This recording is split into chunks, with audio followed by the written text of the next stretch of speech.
पैशापेक्षा माणसं खूप मोठे. कुठलाही कामगार त्यांना सर असं म्हणत नाही. माझ्या मामांकडनं मी 50,000 रुपये घेतले होते. खाणारे लोक भरपूर आहे, फक्त पुरवणारे कमी. स्वतःच्या घरात राहत होतो मी.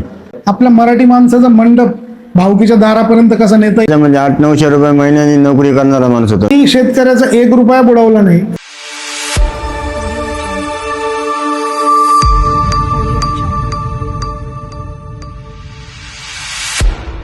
नमस्कार, मी प्रवीण रोकडे पाटील.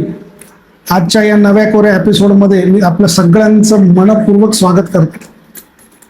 खरं तर आजचे जे पाहुणे आहेत हे अगदी मातीशी जुळलेले, शेतकऱ्यांशी बांधिलकी असलेले, समाजासोबत चालणारे असे व्यक्तिमत्व श्री सुनील दशरथ गायकवाड यांना आज आपण आमंत्रित केलंय. शून्यापासून करोडोचं टर्नओव्हर असलेली त्यांची SD गायकवाड फ्रूट आणि व्हेजिटेबल कंपनी नाशिक विभागामध्ये अतिशय उत्तम काम करते. खरं तर आजचा हा जो एपिसोड आहे हा सगळा नवतरुणांसाठी काहीतरी संदेश देणार आहे की शून्यातून कसं उभं राहता येईल किंवा येणाऱ्या अडचणी काय असतात, भावी काळामध्ये मनुष्याचं जे आयुष्य आहे, मनुष्याचं जे वर्तन आहे हे कसं असावं, आयुष्य कसं असावं, तर ते सुनील गायकवाडांकडनं शिकावं. सुनील गायकवाड, नमस्कार. तुम्ही आमच्या पॉडकास्ट सिरीजमध्ये आज आलात. खरं तर आमच्या कार्यक्रमाची तुम्ही आज उंची वाढवली. मी बरीचशी ओळख करून दिली, परंतु आमच्या प्रेक्षकांना तुम्ही आपला थोडक्यात परिचय करून द्या. मी सुनील दशरथ गायकवाड, SD गायकवाड फ्रूट आणि व्हेजिटेबल कंपनीचे मालक, राहणार लहवी, तालुका जिल्हा नाशिक. सर धन्यवाद. खरं तर बरेचसे प्रश्न माझ्याकडे आहेत तुम्हाला विचारण्यासारखे, परंतु तुमचा जीवन प्रवास हा समाजापाशी ठेवताना काही गोष्टी अशा असतात का त्या जेव्हा यशस्वी होतो माणूस त्या गोष्टी सगळ्यांना दिसतात, परंतु यशाच्या अगोदर जो खडतर प्रवास असतो त्याबद्दल अगोदर चर्चा करणं हे या कार्यक्रमाचं वैशिष्ट्य असतं. अनेक पॉडकास्ट सिरीज आपण बघत असतो. प्रत्येक पॉडकास्टमध्ये कुठला ना कुठला यशस्वी माणूस आपण बोलवत असतो. मी असेल, माझ्यासारखे असे प्रोग्राम राबवणारे बरेचसे लोक असतील. पण या कार्यक्रमाचं मर्म हेच असतं की एखादा माणूस उभा राहिला पाहिजे. आणि आज गावठी बडबडच्या माध्यमातून आम्ही गायकवाड सरांना बोलवलं. गायकवाड सर, तुम्ही आज शून्यातून तुम्ही मला सांगितलं की भाजीपाला व्यवसायामध्ये करोडोचा टर्नओव्हर होऊ शकतो, करोडोची उलाढाल होऊ शकते, परंतु हे होण्यापूर्वी सुनील गायकवाड यांचं बालपण कसं होतं? खरं सांगायचं झालं तर सुरुवातीचा काळ खूप खडतर होता माझा. आणि तेव्हा म्हणजे अक्षरशः म्हणजे 800-900 रुपये महिन्यानी नोकरी करणारा माणूस होतो मी. आणि त्यातून हे सगळं शिकत गेलो मी हळूहळू. आणि जेव्हा पण तुम्ही एखादं काम करता तेव्हा अगदी म्हणजे प्रामाणिकपणे आणि तुमचे कष्ट आणि रोजचं सातत्य या गोष्टी तुम्हाला कामाला ऑटोमॅटिक उभारी देतात. परिवार कसं होतं तुमचं? घर कसं होतं? घर तर खूप साधारण घर होतं माझं सर. म्हणजे खरं सांगायचं तुम्हाला तर पुढाच्या घरात राहत होतो मी. पुढाचं म्हणजे झोपडी? हा, झोपडी. हा तेच म्हणजे आपल्या गावठी भाषेत सांगायचं ठरलं तर पुढाचं घर किंवा झोपडी. मुळात आमच्या पॉडकास्टचं नावच गावठी बडबड. खरं तर बऱ्याच लोकांना झोपडीत राहणार समजा आपण. बऱ्याच लोकांना असा प्रश्न पडतो की गावठी बडबड असं नाव का दिलं? तर जेव्हा आम्ही या कार्यक्रमाची सुरुवात करत होतो तेव्हा ग्रामीण भागातील व्यक्ती, शहरातल्या लोकांना बऱ्याचशा सुविधा उपलब्ध असतात किंवा शहरात राहण्यासाठी जे लोक जातात त्यांचे आई वडील कुठेतरी जॉब करत असतात. सगळ्या गोष्टी त्यांना, ते वातावरण, ती शाळा, ते पेट्रोल पंप, ते बँक, सगळ्या गोष्टी अवेलेबल असतात, हाकेच्या अंतरावर शाळा. परंतु ते लोक पटकन यशस्वी होतात, त्यांना ते टच असतो. परंतु जेव्हा ग्रामीण भागातून एखादा व्यक्ती दूरवर पायी शाळेत जाणार, रिक्षाने जाणार, सायकलने जाणार, पूर्वी तर बैलगाडीमध्ये जात होते, काही लोक नदीतून पोहत जात होते. तर अशी जी गावठी दादागिरी, अशी जी गावठी बडबड आहे जेव्हा यशस्वी होते, ती यशस्वी झाल्यानंतर आमचा मंच हा त्यांना नक्कीच इथे आणण्याचा प्रयत्न करेल, म्हणून गावठी बडबड या कार्यक्रमाची आपण सुरुवात केली. तर तुम्ही सांगितलं की अगदी झोपडीमध्ये तुम्ही राहत होता. तर तुमची आई असतील, खरं तर सांगायचं झालं तर सुरुवातीला आमचा एक दुधाचा व्यवसाय म्हणून घरच्यांचा पारंपरिक व्यवसाय होता. दूध व्यवसाय? हा, दूध व्यवसाय. आणि एक 10-15 म्हशी होत्या आमच्याकडे. आणि त्या अनुषंगाने आम्ही काम करायचं, पण त्यात ग्रोथ वाढली नाही किंवा त्यात नुकसान भरपूर व्हायचं. त्यात म्हणजे आम्ही 4-5 माणसं राबूनही आउटपुट काही नव्हतं त्यात. हळूहळू आम्ही तो निर्णय घेतला का या म्हशी हळूहळू आपण हा व्यवसाय बंद करू. त्याला म्हणजे आउटपुट नव्हतं, म्हणजे दुधाला भाव नव्हता. नाही, भाव नव्हता त्यावेळेस, आणि तेव्हा अशा दुधाच्या डेअऱ्या वगैरे काहीच नव्हता. आता जसं पूर्वी तुम्हाला dairy system दूध होती. डेअरी आज आणि फॅट चेक केली जाते, दुधाची प्रत चेक केली तेव्हा जाते, त्यावर तेव्हा हे भाव सगळं मिळतो. तेव्हा हे सगळं काहीच नव्हतं. तेव्हा फक्त आणि फक्त जे तुमचा रतीब म्हणतो आपण, समजा घरोघरी जाऊन दूध घालणं, अच्छा. बस इतकाच व्यवसाय होता तो. म्हणजे घरोघरी फिरावं हो लागायचं प्रत्येकाला दूध. आणि त्यातही बी ते म्हणजे ते इतकं त्यात आउटपुट राहायला पाहिजे, राहत नव्हतं. 4 माणसं राबून मग निर्णय घेतला एक दिवस का आपण हे सगळं म्हशी आपण म्हणजे जेवढे जनावर ते सगळे आपण विकून आणि आपण कुठेतरी दुसरीकडे नोकरी करू. म्हणजे जनावर विकले सगळे. हो, मग एक घरी दूध खाण्यापुरती एक म्हैस ठेवली आणि बाकीचे विकून टाकले. कुटुंबामध्ये किती सदस्य तुमचे? आम्ही चार सदस्य होतो सुरुवातीला. नंतर मग कोण कोण होतं? आई वडील, भाऊ आणि मी. बहिणी? बहिणीचे लग्न झाले होते. अच्छा.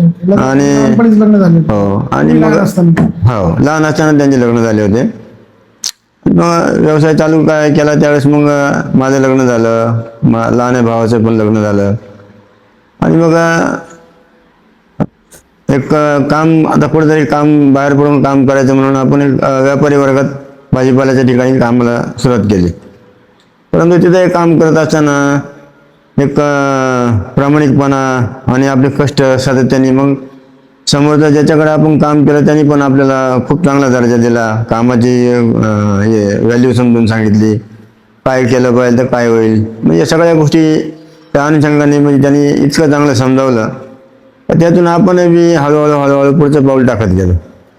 एक 10 वर्ष तरी एक जागी आपण काम केलं. असं कोणत्या क्षणी वाटलं सर की ज्या कंपनीमध्ये आपण राबतोय अशीच कंपनी आपण उभी करू शकतो, किंवा ज्या पद्धतीने इकडे कामं चालतात त्या कामाची तुमच्यामध्ये परिपूर्णता आली आणि आज मी सुद्धा अशी कंपनी उभी करावी, तो दिवस कोणता होता तुम्हाला, कधी वाटलं? तो दिवस म्हणजे ना, मी जेव्हा दुसऱ्या काम करत होतो ना, तर त्यावेळेला जो समोरचा व्यक्ती होता त्यांनी हे काम जवळपास थांबवलं होतं आणि ती व्यक्ती वयस्कर झाली होती. आणि मग सहज डोक्यात आला विचार का बुवा, हे जर इतर लोकांना इतका 5-50 लोकांना रोजगार देऊ शकतात, आपण का नाही देऊ शकत? आपण यातनं प्रयत्न केले तर आपल्याला शेवटी मार्गदर्शन त्यांचं चांगलंच आहे. मग आपण हे प्रयत्न केले तर आपण हे करू शकू. हळूहळू त्यात आम्ही म्हणजे एक छोट्या कामापासून सुरुवात केली. ते काम कधी सुरू केलं, म्हणजे प्रत्यक्ष ते कामाची सुरुवात कधी झाली? प्रत्यक्ष त्या कामाची सुरुवात झाली 25/8/2011 रोजी. 2011 सुरू केलं. त्यावेळी तुमच्याकडे पैसा होता? त्यावेळेला काम चालू करण्यासाठी पैसा नव्हता. मी माझ्या मामांकडनं 50,000 रुपये घेतले होते या आणि कामामध्ये त्या 50,000वर मी असं थोडं थोडं करून हा व्यवसाय चालू केला. तेव्हा पैशाचा खूप म्हणजे दुर्मिळ होते माझ्यासाठी. नाही, सगळं झालं. पण जेव्हा आपण एखादा भाजीपाला व्यवसाय सुरू करतो, शेतकऱ्याकडनं आपल्याला माल आणायचा आहे. शेतकरी म्हणतो बाबा माझा पूर्ण माल घेऊन जा. पूर्ण माल तुम्हाला घेऊन यायचा आहे. बरं, एक आयटम आणून चालत नाही, 40 प्रकारचे आयटम असतात. प्रत्येक शेतकऱ्याला जायचं, भेटायचं, त्यांच्याकडनं ते माल घ्यायचे.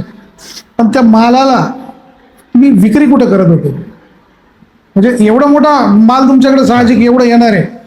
कंपनी नवीन सुरू करतो तेव्हा ती जम कसा बसवला की समोरच्याला आपण माल देतोय, तर समोरची व्यक्तीने एवढा माल घेतला का, किंवा कसं सुरू झालं? खरं तर या कामाची सुरुवात करायला एक व्यक्ती आयुष्यात कारणीभूत होता, तो म्हणजे प्रवीण सूर्यवंशी. प्रवीण सूर्यवंशी या व्यक्तीनं खूप काही म्हणजे जेव्हा आमचा परिचय झाला तेव्हा त्यातनं त्यांनी इतकं काही शिकवलं आणि त्यांनीच मग मार्ग दाखवला का बाबा तुम्ही असं केलं तर असं होईल. आणि मग आपण त्यांच्या हिशोबाने आपण एक स्टेप अप मग पुढे टाकत चाललो. आणि एक माझा प्रश्न तुमच्या लक्षात नाही आला. त्यांनी जरी मदत केली, तुम्ही ते प्रवीण सूर्यवंशी सरांचं नाव घेतलं. माझा प्रश्न काय होता की तुम्ही जो माल शेतकऱ्याकडनं उचलत होता, तो माल आता नवीन कंपनी आहे, तुम्ही एखादा जॉब सोडून इकडे आले, तुम्ही मोठं शेड बांधलं, मजूर बोलवले कामाला, शेतामधनं माल उचलायला सुरुवात केली. पण त्या मालाला ऑर्डर्स होत्या का, किंवा ते जे प्रवीण सर होते त्यांनी तुम्हाला काही मदत केली का तो माल विक्रीसाठी? तेच सांगायचा प्रयत्न करतोय तुम्हाला. ते प्रवीण सूर्यवंशी जे नाव घेतलं ना मी तुम्हाला, ते पहिले बिग बाजार या कंपनीत एक मॅनेजर पोस्ट. बिग बाजार मध्ये? बिग बाजारला ते मॅनेजर पोस्टला होते. तर मग मला त्यांनी या कामाची एक सुरुवात करून दिली का भाऊ तू असाचे इतके आर्टिकल चालू कर, त्यातून तुला थोडा थोडा व्यवसाय चालू होईल तुझा. म्हणजे अगदी थोड्या मालापासून हो हो बरोबर. बिग बाजारचं तुम्ही नाव घेतलं, बिग बाजार, रिलायन्स, बिग बाजार, त्यानंतर बिग बास्केट आलं तुमचं, हळूहळू रिलायन्स कंपनी, स्टार बाजार, गोपर फ्रेश, ब्लिंकेट, जेप्टो, म्हणजे सर्वच कंपन्या सातत्याने जुळत गेल्या. भरपूर कंपन्या आहे की तुम्ही जेव्हा बिग बाजार मध्ये कामाला हो. सुरुवात केली आणि तेव्हा आपल्या लक्षात आलं की मार्केट पोटेन्शियल भरपूर आहे, लोकांच्या डिमांड्स भरपूर आहे, खाणारे लोक भरपूर आहे, फक्त पुरवणारे कमी. बरोबर ना? आणि आणि विशेष म्हणजे आपल्या कामाची क्वालिटी, मालाची क्वालिटी याने आपला दर्जा उंचावत गेला आणि डिमांड येत गेला समोरून.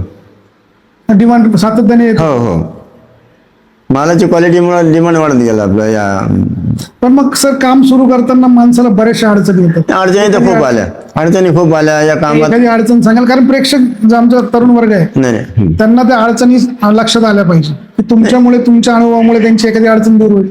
नाही, अडचणी तर खूप आल्या या व्यवसाय क्षेत्रात. काय होतं माहिती का, जेव्हा कोणताही नवीन व्यवसाय जेव्हा आपण चालू करतो तेव्हा आपला कोणताही माणूस घ्या म्हणजे लवकर सपोर्ट नाही करत आपल्याला मार्केटमध्ये. हा कॉम्पिटिशन म्हणजे जसे इतर लोक बघा तुम्ही, आपल्याला मोठं होऊ द्यायचं नाही. हो तसे इतर लोक बघा तुम्ही. आता थोडक्यात तुम्हाला एक उदाहरण देतो. एक शिंदे समाज घ्या समजा, तर मी त्यांच्याकडे नोकरी केली म्हणून मी तुम्हाला त्यांचं उदाहरण सांगू शकतो. बरोबर.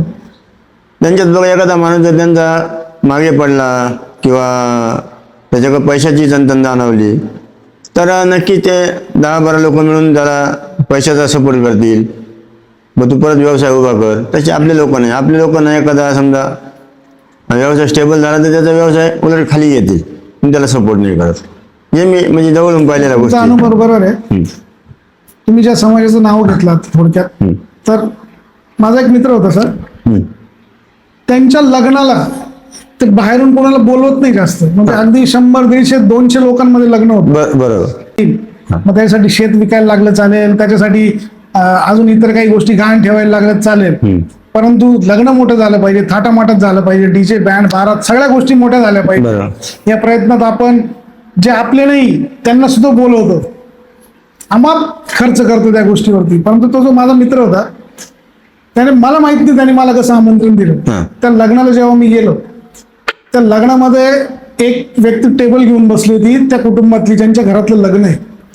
आणि त्या लग्नामध्ये जसे आपल्याकडे आयराची पद्धत होती पूर्वी, त्या लग्नामध्ये ना ते जेवण सुद्धा फुकट नव्हतं त्यांच्याकडे. बरोबर. तुम्ही किती पैसे दिले ते पैसे लिहायचे. ती जी व्यक्ती आहे ती व्यक्ती व्यवसाय करते किंवा एखादा नवरा मुलगा आहे त्यांच्यामध्ये, अर्थातच तो सक्सेस असतोच. परंतु तुम्ही हा जो अफाट खर्च करणार असतात तो खर्च त्यांच्याकडे नसतो. ते पैसे ते जमा करतात आणि ती जी व्यक्ती आहे त्या ज्याचं लग्न आहे, ज्याचं कुटुंबात, त्या व्यक्तीला तो सगळं मिळून, म्हणजे त्या कुटुंबातलाच व्यक्ती ते लिहायला असतो मला कोणी किती पैसे दिले, आणि त्या पैशातून ते एखादा व्यवसाय कसा उभा करता येईल त्याच्यावरती ते लग्नामध्ये भाषण करतात.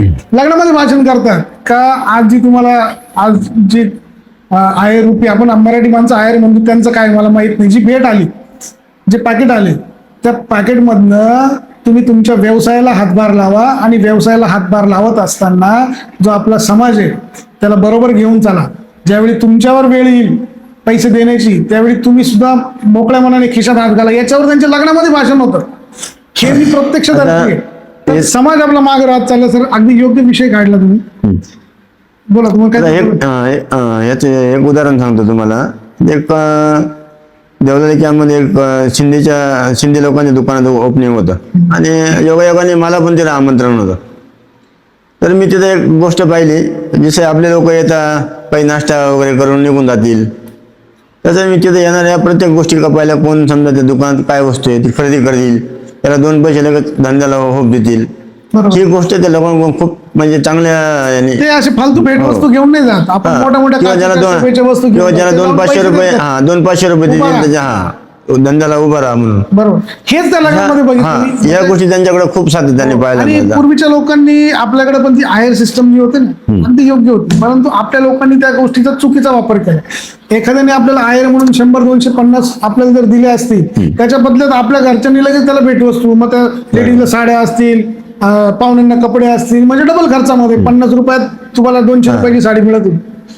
तर फार पूर्वी जेव्हा आयर सिस्टम सुरू झाला, आयर ज्यावेळेस लोक द्यायला लागले, त्याचं कारणच ते होतं, बाबा तू एवढं मोठं लग्न करतोय, तुझी मुलगी आहे, हुंडा पद्धत असेल किंवा काय, तर हे पैसे तुला आम्ही लग्न एवढं मोठं करतो म्हणून तुझी व्यवस्था कुठं कमकुवत नको व्हायला, म्हणून ही गोष्टीची सोय लावली होती. परंतु हल्ली लोकांनी त्या गोष्टीचा संपूर्ण बाजार मांडला. खरं तर या गोष्टीचं वाईट वाटतं सर, परंतु आता विषयांतर होतं, म्हणून मी तुम्हाला नक्कीच पुढचा प्रश्न विचारेल. तुमचा पहिला ग्राहक किंवा पहिली कमाई तुम्हाला आठवते का, आणि ती कशी होती? मी जेव्हा या कामाची सुरुवात केली ना, तेव्हा बिग बाजार या कंपनीच्या स्वरूपाने माझी सुरुवात झाली. खरं सांगायचं तर म्हणजे छोटी ऑर्डर होती, परंतु आपलं काम करण्याची पद्धत, माल घेण्याची पद्धत आणि ह्या गोष्टीमुळं दिवसेंदिवस त्या कामाची ग्रोथ वाढत गेली, म्हणजे ग्रोथ होत गेला. आणि त्या अनुषंगाने परत नवीन कंपनी जोडत गेली. समजा बिग बाजार होतं, नंतर बिग बास्केट आलं, बिग बास्केट नंतर तुमचं रिलायन्स जॉईन झालं. मग अशी एक एक कंपनी म्हणजे एक एक कंपनी आपण जोडत गेलो. सर, पण मग असा एखादा प्रसंग आला असेल का तुम्हाला तुमचा जो आलेख आहे तो उलटा फिरायला लागला, की नाही आता मला धंदा बंद करायचा आहे, नको मला, असा एखादा दिवस आलं होतं? तसं पण एक योग आला का मी 2013-14 मी एक कंपनी जॉईन केली होती, गोपाळ फ्रेश म्हणून. आता नाईलाजाने काय झालं का पेमेंट रोज अडकत गेलं. आता संबंध त्या म्हणजे जो वरिष्ठ अधिकारी होता त्यांचे आमचे संबंध खूप घनिष्ठ होते, परंतु पेमेंट इतकं काही अडकलं गेलं का 30 लाख रुपये आउटस्टँडिंग झाले. म्हणजे काहीच नाही, परंतु म्हणजे हातात काहीच नाही राहिलं. लोकांचे 15-20 लाख रुपये देणं राहिलं, घरचे राहिले ते पैसे पण अडकून गेले. मग सातत्याने म्हणजे एक मनाला वाटायला लागलं की आपण हे काम बंद केलं पाहिजे. त्यातून कसे सावरलं? पण हे काम बंद करायचं तर मग हे काम करता येतील कुठं, मी यांचा उदरनिर्वाह कसा होणार, या सगळ्या गोष्टी मनाला सातत्याने खात राहिल्या. मग परंतु एक साधारणतः 4-8 महिने गेल्यानंतर त्या गोपाळ फ्रेश कंपनीनं माझे पैसे रिफंड केले. एक 8 महिने हो मिळाले. माझा 1 रुपया बुडला नाही आजपर्यंत, बुडाला नाही. हो, बरोबर.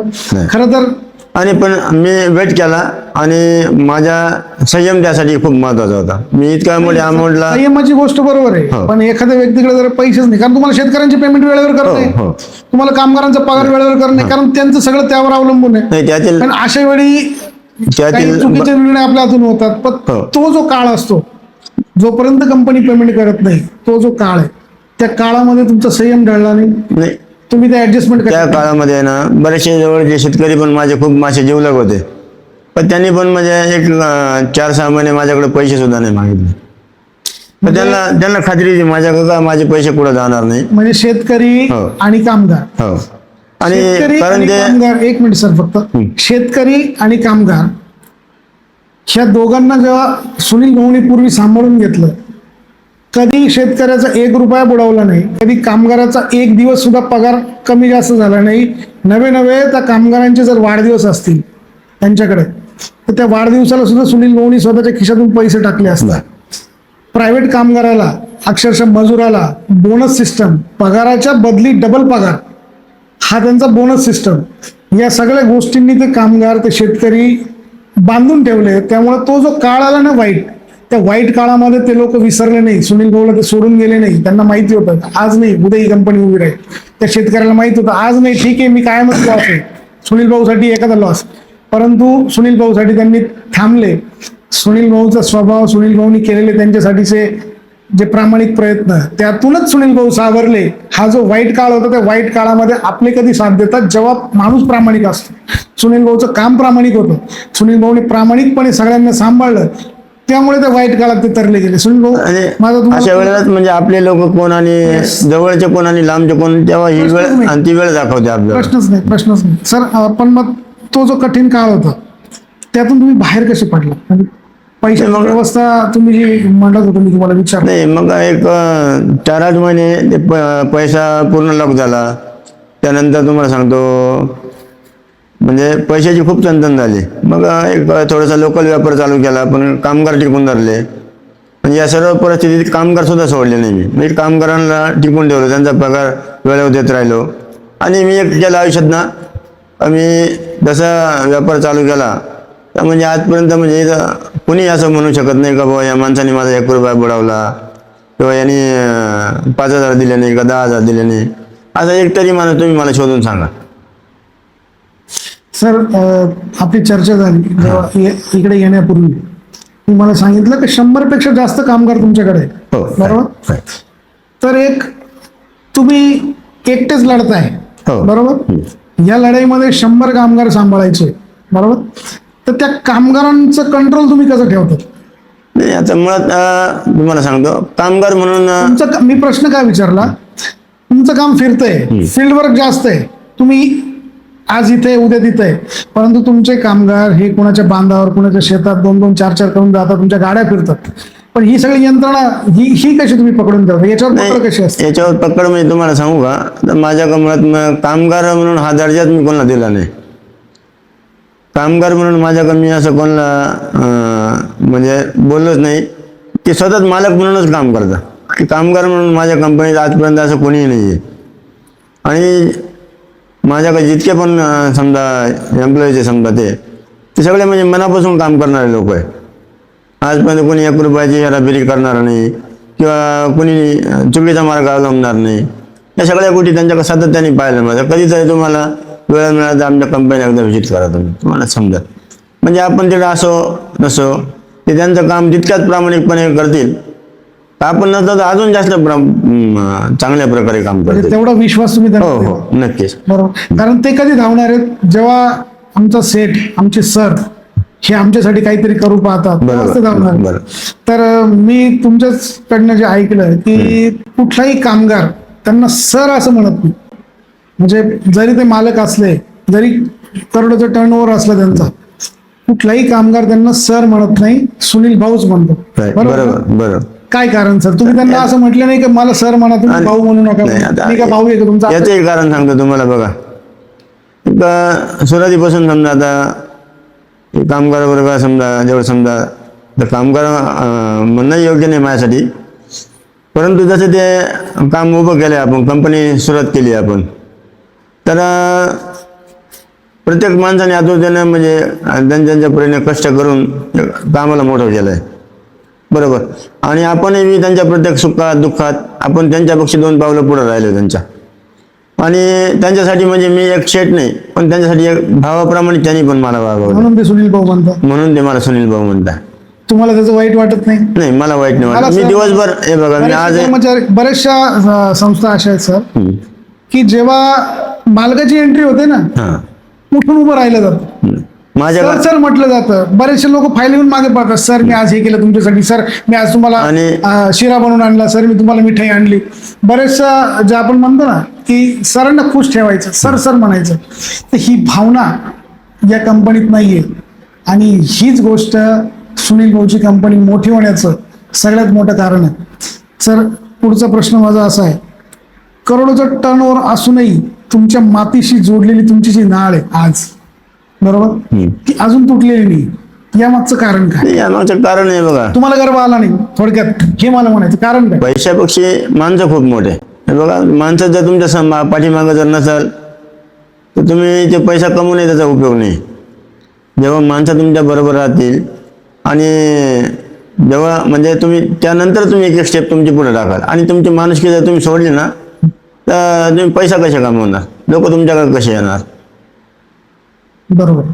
जर तुम्हाला इगो आला एखाद्या गोष्टीचा, समजा 2 पैसे आले, तुम्ही गर्व करायला लागले, तर लोक तुमच्याकडे टिकणार नाही. या प्रश्नाचं मी प्रेक्षकांना थोडक्यात असंच उत्तर देईन. माझा आवाज मोठा आहे, सुनील भाऊ अगदी नम्रतेने बोलतात. हे मी तुम्हालाही लक्षात आलं असेल तर सुनील भाऊंचा स्वभाव कसा असेल. सुनील भाऊ, तुमच्याकडे जी कर्मचारीची टीम आहे हम्म. तिची पकड मजबूत असण्याचं कारण फक्त एकमेव तुमचा स्वभाव आहे असंच मला यातून दिसलं. पण यश मिळाल्यानंतर माणूस बदलतो, माणसामध्ये गर्व येतो, माणसाला पैसा सर्वश्रेष्ठ वाटतो. पण त्या मोहाला तुम्ही बळी पडले नाही. खरं तर तुमच्या इथं मी कौतुक करेल. आणि पैसा आणि माणुसकी यात तुम्हाला मोठं काय वाटतं? म्हणजे मी का विचारलं की हे सगळे सलग माणुसकी का माणुसकीच का? मी बघितलं तुम्ही सगळे आता कुठली गोष्ट तुम्ही बघा, तुमच्या एखादा कधीतरी- कर्मचारी असेल नाही, माणुसकी मोठी याचं कारण का तुम्हाला सांगतो. बघा, माझ्या शॉपवर तुम्ही येऊन बघा, कधीतरी तुम्हाला वेळ मिळेल तेव्हा कधीतरी एकदा व्हिजिट करा. तुम्हाला कळेल का माणुसकी काय राहते. तिथं आलं ना, जो बाहेरचा कोणी व्यक्ती येऊ, त्याला चहा पाणी सगळ्या गोष्टी विचारणार आम्ही. समजा प्रॉपरली कामगार राहावं, जरी समजा मी नसेल तरी माझा कामगार किंवा कोणी माझा स्टाफ असेल तरी तो त्याला विचारणार. त्यामुळं काय होतं, तुमच्या माणसाने माणूस जोडलं जातं, तुमच्या धंद्याला उभारी मिळते, तुमच्या प्रत्येक गोष्टीला एक कारण ठरतं का नाही यार हा माणूस स्वभाव याचा खूप चांगला आहे. या गोष्टी तुमच्याकडे पैसा किती आता तर त्याचं तुमच्याकडे जर माणसाच नाही आलं तुम्ही काय करणार आहे? त्याचा धंदा कसा उभा राहील तुमचा? बरोबर. बरोबर आहे ना. तुम्ही एकटे पळू शकणार नाही, तुमची श्रीमंती त्यावेळी नाही. कुठल्याही कामात येणार नाही. तुमचं म्हणणं बरोबर आहे सर. आज अनेक नवयुवक नवतरुण हे नोकरीच्या शोधात आहेत, त्यांना तुम्ही काय सल्ला द्याल? खरं तर कॅमेऱ्यात बघून सांगा. खरं तर हे काम उभं करण्याचा उद्दिष्ट माझं तेच आहे. मी 10-15 वर्ष सातत्याने मी बाहेर काम केलं आणि मी त्यातनं जे लोकांची पिळवणूक पाहिली कामातून. कधी समजा महिनाभर काम करून त्यांचा पगार वेळेवर न देणं, हे सगळं मी पाहिलं या कामातनं. आणि मग माझ्या मनात विचार आला कसं बा आपण का नाही एखादी कंपनी उभं केली पाहिजे, आपण यातून चांगलं काहीतरी करू. माझा प्रश्न तुमच्या लक्षात नाही आला. मला म्हणायचंही होतं, आजचा जो नवीन युवक आहे, नवीन तरुण आहे, बेरोजगार आहे, बरोबर, त्यांना तुम्ही काय सल्ला द्याल? तुम्हाला काय नाही, त्यांनी काय नक्कीच. हां, नक्कीच. हा, हे बघा, त्यातनं ना बघा, आता कोणी पण नवं युवक आहे समजा काम करतो कुठं पण, तो जर प्रामाणिकपणे त्याचं कष्ट सातत्य या सगळ्या गोष्टी आणि प्रामाणिकपणे जर पुढेही काम केलं त्या तरुणाने ना, नक्कीच तो यशाची पायरी चढेल 100%. 100%. आणि हे बघा काय होतं, तेव्हा तुम्ही कुठं पण काम करताना तुमचा प्रामाणिकपणा समोरचं बघत राहतो. तुमचे कष्ट आणि तुमचं सातत्य जेव्हा टिकून राहतं ना, तेव्हा आपोआप तुमच्या डोक्यात नवीन नवीन कल्पना येत राहतात. बरोबर. पण जेव्हा तुम्ही एखाद्या ठिकाणी काम करताय फक्त रोज मिळवण्यासाठी, तर तो माणूस कधीच पुढे जाणार नाही. बरोबर. तो माणूस स्वतःची कंपनी कधीच उभी करू शकणार नाही. बरोबर. त्याचे विचार जर कमकुवत असेल ना, नोकरच राहणार. तो नोकरच राहणार. आणि त्याचे तो विचार नोकर मोठे राहणार, राहील. जिथं नोकरी तो करणार आता त्याच्या suppose आहे, देश राहणार, त्याच्या मनामध्ये कायम निगेटिव्ह भावना राहणार हा. की मालक नाही होऊ शकत, नाही होऊ शकत. टीव्ही, बरं. इंस्टाग्राम, फेसबुक यावरती त्या गोष्टी हो. चालतात. तर खरं तर सुनील भाऊंचा अगदी मोलाचा सल्ला आहे. मी आमच्या जे पॉडकास्ट सगळे बघतात त्यांना एकच विनंती करेल, माझा स्वतःचा अनुभव आहे. त्यांनी 3 मूलमंत्र सांगितले: कष्ट, प्रामाणिकपणा सातत्य. आणि सातत्य. या 3 गोष्टीच माणसाला तारू शकतात. या 3 गोष्टी जर तुम्ही स्वीकारल्या तर तुम्हाला मोठं होण्यापासून जगात कोणीही रोखू शकत नाही. बरोबर. बरोबर. प्रश्न माझा असा आहे, आज जर तुम्ही त्या झोपडीत राहणाऱ्या सुनील भाऊला जर बघत असाल तर त्याला तुम्ही काय सांगाल? नाही, त्याला तर एकच माझ्याकडे जरा उत्तर माझ्याकडे एकच राहील, जिंकलाच पट्ट्या. जिंकलाच पट्ट्या. हो. अतिशय सुंदर, कमी शब्दात मार्मिक उत्तर दिलं सुनील भाऊंनी. तुमच्या यशामागचा सगळ्यात मोठा वाटा कोणाचा? माझ्या यशामागे सगळ्यात मोठा वाटा एकदा बघा, सुरुवातीला या कामाला चालना देणारे माझे मामा आहे आणि या कामात सगळ्यात मोठा दुवा माझा अनिल आहे. अनिल म्हणजे- नाव काय सर अनिल? अनिल म्हणजे बघा, मला जरी लोक सुनील भाऊ म्हणतील पण त्याला नक्कीच अनिल शेठच म्हणतील. तुम्ही भाऊ राहिले पण अनिल शेठ झालं. हो. त्याचं कारण का, त्यांचं आडनाव काय सर? अनिल शेळके. राहणार विंचूर झाली. त्याचं आणि कारण काय? त्याचं कारण त्या मुलाचं बघा, आता जसा हा व्यवसाय मी चालू केला तो तसापासून आजपर्यंत म्हणजे एक सगळ्या भावासारखा म्हणजे पाठीशी उभा राहिला आणि प्रत्येक काम इतकं प्रामाणिकपणे त्यांनी आवर्जून पार पाडलं की कोणत्याही गोष्टीची त्यांनी कधीही जाणीव होऊ नाही दिली. आणि विशेषतः म्हणजे त्याचं जितकं कौतुक करेल ना मी तितकं थोडं आहे.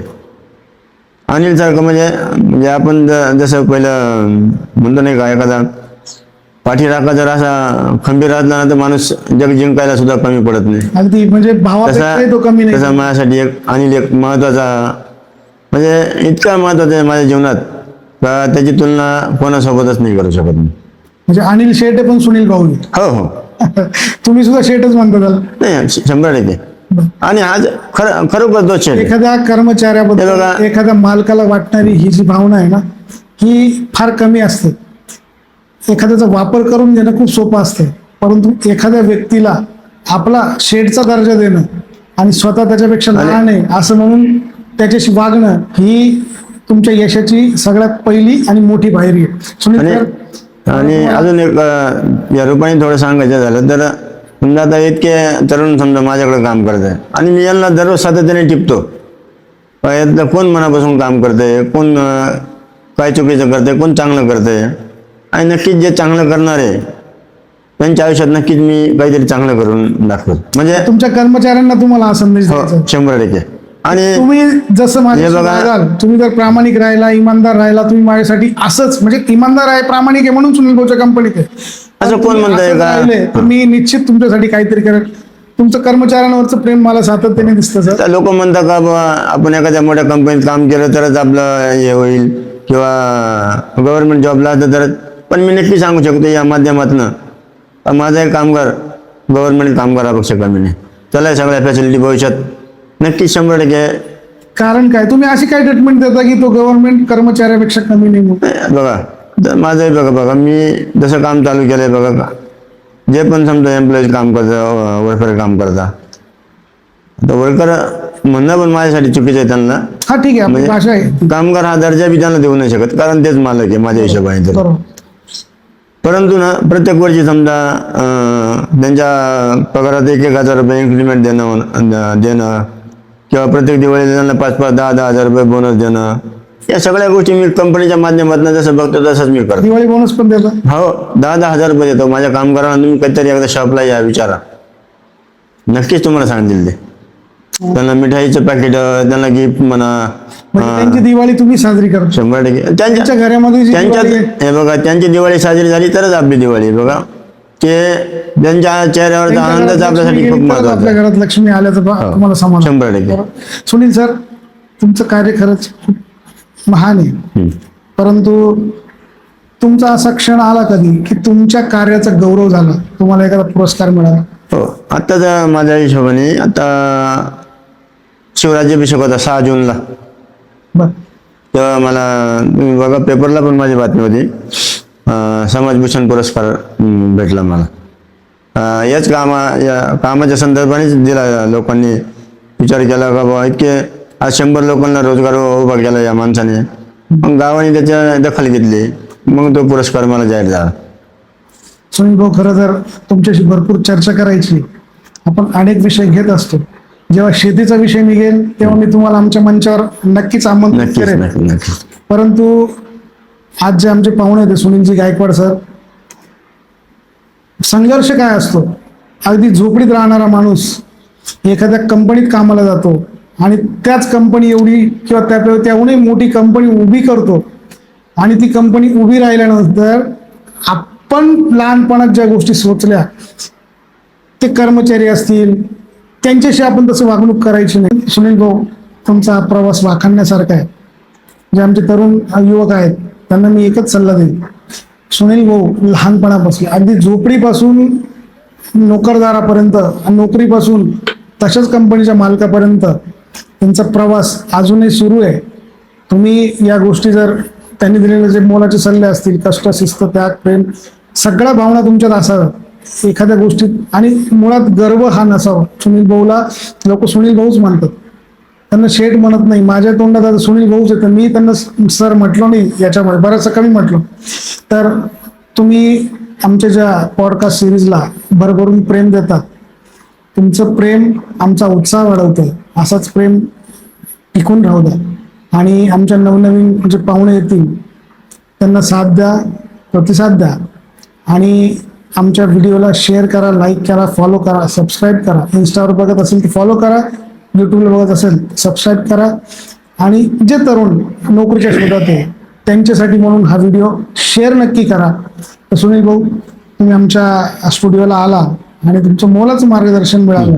खरं तर नम्रता काय असावी हे मी तुमच्या बोलण्यातून जाणवलं, की मी तुम्हाला प्रश्न विचारतो तरी नजरेला नजर भिडवली नाही, किंवा माझा आवाज मोठा आहे तरी तुमचा आवाज हा अगदी नम्रच राहिला. यावरनं तुमचं पूर्ण लहानपणापासून आतापर्यंतचा प्रवास यातच सांगून जातो. तुम्ही जे बोललं हे 100% खरंच बोललात, हे या तुमच्या कृतीतून आम्हाला दिसून आलं.